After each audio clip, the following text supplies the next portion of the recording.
ప్రేజలాడండి అందరికీ. యేసుక్రీస్తు నామమున మీకందరికీ శుభం కలుగును గాక.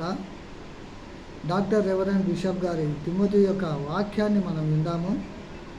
వాక్యం చెప్పే ముందు 1 కొరింథీయులకు రాసిన పత్రిక 4వ అధ్యాయము 6వ వచనంలో, సహోదరులారా, మీరు మిమ్మును చూచి లేఖనముల యందు వ్రాసి ఉన్న సంగతులను,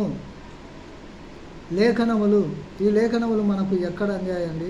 ఈ యొక్క మాటల్ని మనకి హృదయానికి అత్తుకునేలా చెప్పేవాళ్ళు లేకనే ఎంతోమంది మారు మనసు పొందలేక ఉండిపోయారు. అలాగే కాబట్టి దేవుడి యొక్క నామాన్ని, హృదయాన్ని మనం బాగా అర్థం చేసుకుంటే, కొంతమంది ఏం చేస్తున్నారు తెలుసా?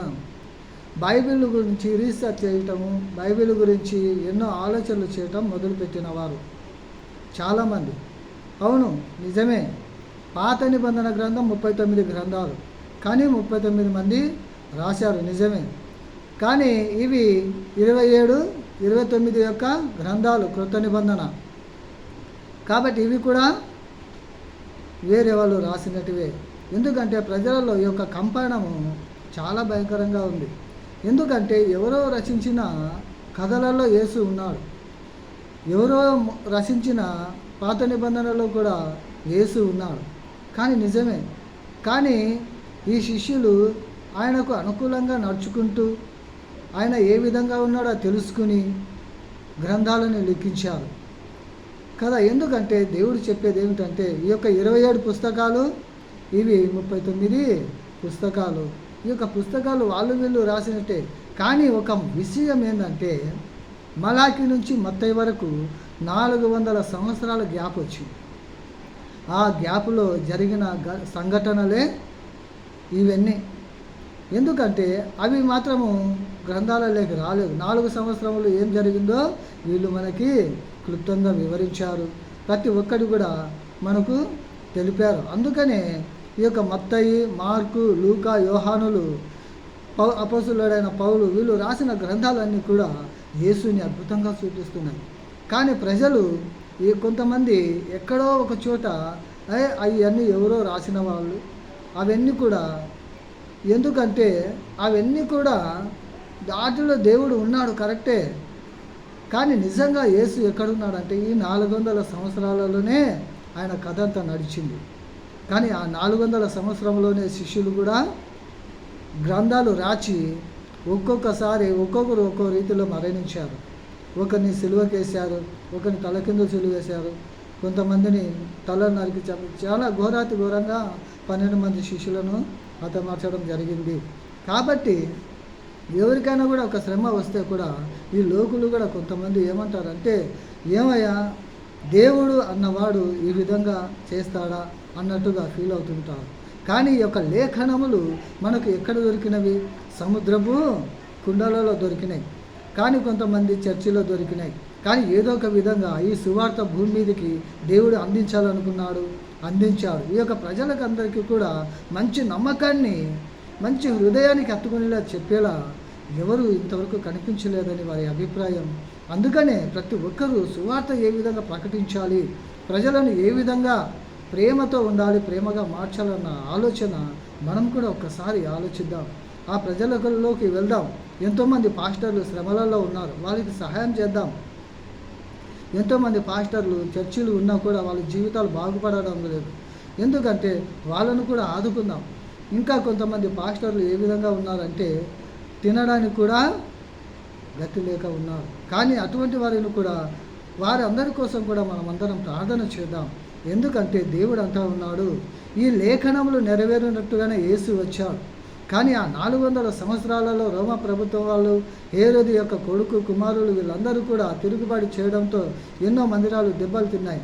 దెబ్బలు తిన్న తర్వాత ఆ యొక్క కాగితాలు, పేపర్లన్నీ కూడా కుండలో పెట్టి సముద్రంలో వేయటం జరిగిపోయింది. కానీ సముద్రంలో మునిగిపోయి మనకి గట్టు మీద తేలినాయి. కాబట్టి ఆ గ్రంథాలలో తోమ మనకి ఇండియాకు వచ్చి సువార్తను ప్రకటించినట్టుగా మనకు తెలుస్తున్నాయి. కాబట్టి నేను చెప్పేది ఏమిటంటే, సువార్త అందని ఊర్లు, సువార్త అందని ప్రతి ఒక్క వీధులు ఎన్నో ఉన్నాయి. వాటిని అన్నిటికీ అనుకూలంగా మనం ఎంతోమంది కోసం తగ్గించుకొని ప్రేమతో జాలి దయతో సువార్తను ప్రకటిస్తే ప్రతి ఒక్క మనిషి మారే అవకాశం ఉన్నది. లోకులు ఎంతోమంది మారుతున్నారు, కానీ కొంతమంది ఆత్మలను ధరించుకొని రౌడీలుగా మారుతూ ఉన్నారు. కాబట్టి వారు సంఘస్థులు అని చెప్పుకునేదానికంటే దేవుడి యొక్క సువార్త వాళ్ళలో లేదని కూడా మనం చెప్పుకోవచ్చు. కాబట్టి ఏది కూడా మనం తప్పుగా అర్థం చేసుకోనకుండా దేవుడి యొక్క జ్ఞానాన్ని పొందిన మనము, దేవుడి యొక్క శక్తిని పొందిన మనము ప్రేమకు అనుకూలంగా నడుస్తూ 10 మందిని నడిపించడానికి ఈ యొక్క లేఖనాలని హృదయానికి హత్తుకునేలా మనం ప్రకటిద్దాం. ఎందుకంటే యేసుక్రీస్తు చేసిన త్యాగాలు ఎన్నో ఉన్నాయి. ఆయన చేసిన గల్లీలన్నీ కూడా తిరిగి ఆయన సేవ చేశాడు. రోగులను స్వస్థపరిచాడు, గుడ్డి వాళ్ళని స్వస్థపరిచాడు, చనిపోయిన వాళ్ళని తిరిగి లేపాడు. ఇవన్నీ ఎవరు ప్రకటిస్తారు? మనం ప్రకటించాలి. దేవుడి యొక్క సువార్త, దేవుడు నీ ముందు ఉండి ధైర్యాన్ని ఇవ్వాలని, ప్రతి ఒక్కరికి ధైర్యం రావాలని, సువార్తను ప్రకటించడానికి కదా యేసు ముందు ఉండాలని నేను కోరుచున్నాను. ఎందుకంటే పరిశుద్ధాత్మ యొక్క శక్తిని మించిన శక్తి వేరే ఏదీ లేదు. కాబట్టి మంచి దైవగుణంతో మనం ఈ యొక్క లేఖనాలని వాళ్ళు ఏ విధంగా అయితే ప్రకటన చేశారో అంతకంతా ఇంకా కొంతమంది రాశారు. ఇప్పటికి కూడా కొంతమంది పాటల రూపంలో, కవుల రూపంలో యేసుక్రీస్తుని వర్ణిస్తుంటే ఆ యొక్క పాటలు చాలా అద్భుతంగా ఉన్నాయి. ఎస్పి బాలసుబ్రహ్మణ్యం రాసిన పాటలు కదా, ఎంతోమంది సింగర్లు పాడే పాటలు చాలా హైలైట్గా సువార్తకు దగ్గరగా ఉన్నాయి. కాబట్టి మనమందరం కూడా యేసుక్రీస్తు గురించి ఇంకా మీరు కూడా రచించి పాటలే కానీ, మాటల్లో కానీ, పేపర్ల రూపంగా కానీ సువార్త అందరికీ అందజేయుటకు ఎంతో కృషి చేస్తారని నేను కోరుచున్నాను. ఎందుకంటే మూలన ఉన్న పాస్టర్లను కూడా కొంచెం మనం కూడా ప్రిపేర్ చేసుకోవాలి. దగ్గరికి వెళ్ళండి, వారి బాధలు చూడండి. ఎందుకంటే దేవుడి యొక్క సేవకులు కూడా చాలా కష్టాల్లో ఉన్నారు. ఆ కష్టాలన్నీ కూడా దుష్టుడే తెచ్చిపెట్టాడని మనం అనుకుంటూ ఉన్నాం. కానీ మన ఇంటి సహోదరుడే మనల్ని బాధ పెట్టే మనుషులు ఉన్నారు. మన ఇంటివారు, ఎదుటివారు, బయటవారు, వాళ్ళందరూ కూడా సహవాసంగా నీతో లేకుండా ఉన్నారేమో.